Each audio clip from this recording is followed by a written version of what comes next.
എല്ലാവർക്കും സുഖമാണെന്ന് വിശ്വസിക്കുന്നു. പെൻഷൻ വിതരണവുമായി ബന്ധപ്പെട്ട ഏറ്റവും പുതിയ അറിയിപ്പുകളാണ് ഈ ഒരു വീഡിയോയിൽ നിങ്ങളുമായിട്ട് പങ്കുവെക്കുന്നത്. ഓണപ്പെൻഷൻ ഇതുവരെ പ്രഖ്യാപിച്ചിട്ടില്ല.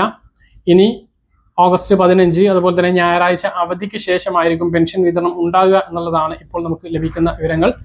15-ാം തീയതി അവധിയാണ്, പിറ്റേന്ന് ഞായറാഴ്ചയുമാണ്. അതിനുശേഷം തിങ്കളാഴ്ചയോ അല്ലെങ്കിൽ ചൊവ്വാഴ്ചയോ ആയിരിക്കും പെൻഷൻ വിതരണം ആരംഭിക്കുക, അല്ലെങ്കിൽ അതിൻ്റെ അറിയിപ്പ് വരിക എന്നുള്ളതാണ് വിവരം. പെൻഷൻ കൃത്യമായിട്ട് ലഭിക്കുന്നതിന് എല്ലാ ആളുകളും അറിഞ്ഞിരിക്കേണ്ട വളരെ പ്രധാനപ്പെട്ട അറിയിപ്പാണ് നിങ്ങളുമായിട്ട് പങ്കുവെക്കുന്നത്. വീഡിയോയുടെ വിശദാംശങ്ങളിലേക്ക് കടക്കുന്നതിന് മുമ്പ് കൂടുതൽ ആളുകളിലേക്ക് ഇൻഫർമേഷൻ എത്താൻ ഷെയർ ചെയ്യുക, ലൈക്ക് ചെയ്യുക. ഫേസ്ബുക്കിലൂടെ കാണുന്ന ആളുകൾ ഫോളോ ചെയ്യുക. വീഡിയോയുടെ വിശദമായ വിവരങ്ങളിലേക്ക് വരാം. സംസ്ഥാനത്ത് ഓണപ്പെൻഷൻ കാത്തിരിക്കുന്നതോടൊപ്പം നമ്മൾ പെൻഷൻ കൃത്യമായിട്ട് ലഭിക്കുന്നതിന് വേണ്ടി ചെയ്യേണ്ട കുറച്ച് കാര്യങ്ങൾ കൂടിയുണ്ട്. മസ്റ്ററിംഗ് ആണ് ഏറ്റവും പ്രധാനപ്പെട്ടത്. മസ്റ്ററിംഗ് നിർബന്ധമായിട്ടും എല്ലാവരും ചെയ്യണം. ഇനി ചെയ്തിട്ടില്ല എങ്കിൽ, അഥവാ ചെയ്യുന്ന സമയത്ത് ബയോമെട്രിക് മസ്റ്ററിംഗ് പരാജയപ്പെടുകയാണ് എങ്കിൽ ലൈഫ് സർട്ടിഫിക്കറ്റ് സമർപ്പിക്കാൻ സമയം കിട്ടാതെ വരും. അടുത്ത മാസം 30-ാം തീയതി വരെയാണ്, അതായത് സെപ്റ്റംബർ 30 വരെയാണ് മസ്റ്ററിംഗ് ചെയ്യുന്നതിനുള്ള സമയപരിധി നിശ്ചയിച്ചിട്ടുള്ളത്. ഇതിനുള്ളിൽ എല്ലാവരും മസ്റ്ററിംഗ് പൂർത്തീകരിക്കണം. ഇപ്പോൾ ഈ മാസം കൂടുതൽ അവധി ദിവസങ്ങളൊക്കെ അക്ഷയകളൊക്കെ അടച്ചിടാനുള്ള സാധ്യതയുണ്ട്.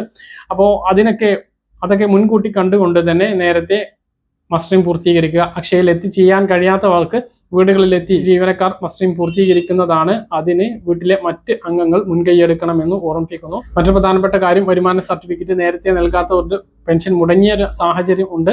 അവർ നിർബന്ധമായിട്ടും വരുമാന സർട്ടിഫിക്കറ്റ് നൽകണം. ഇപ്പോൾ നൽകിയാൽ പോലും ഈ ഓണപ്പെൻഷൻ അവർക്ക് മുടങ്ങിപ്പോകുന്ന സാഹചര്യം ഉണ്ടാകും.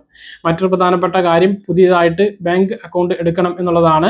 നിലവിൽ ബാങ്ക് അക്കൗണ്ടിലേക്ക് പെൻഷൻ എത്തുന്നവർ അല്ല, കയ്യിൽ പെൻഷൻ സ്വീകരിക്കുന്ന ആളുകളെല്ലാം പുതിയ ബാങ്ക് അക്കൗണ്ട് എടുക്കേണ്ടി വരും എന്നുള്ളതാണ്. ഔദ്യോഗികമായിട്ടുള്ള അറിയിപ്പ് വന്നിട്ടില്ല. പക്ഷേ വീടുകളിലേക്ക് പെൻഷൻ വിതരണം ചെയ്യുന്നത് നിർത്തുന്നതിന് വേണ്ടി ധനവകുപ്പ് തീരുമാനിക്കുകയും അതിൻ്റെ ഉത്തരവ് ഇറങ്ങുകയും ചെയ്തിരുന്നു.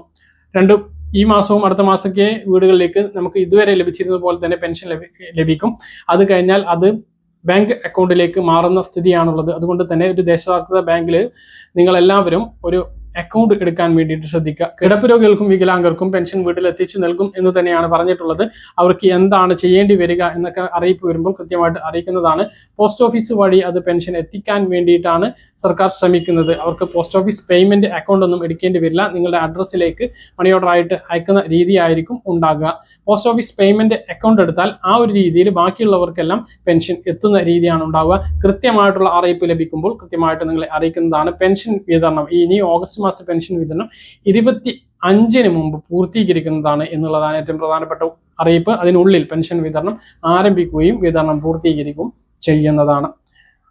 പല കാര്യങ്ങൾ കൃത്യമായിട്ട് മനസ്സിലാണെന്ന് കരുതുന്നു. ഇതുപോലെ ഇൻഫർമേഷൻ ലഭിക്കാൻ ചാനൽ സബ്സ്ക്രൈബ് ചെയ്യുക, ബെൽ ഐക്കൺ എനേബിൾ ചെയ്ത് നോക്കുക. മറ്റൊരു വീഡിയോ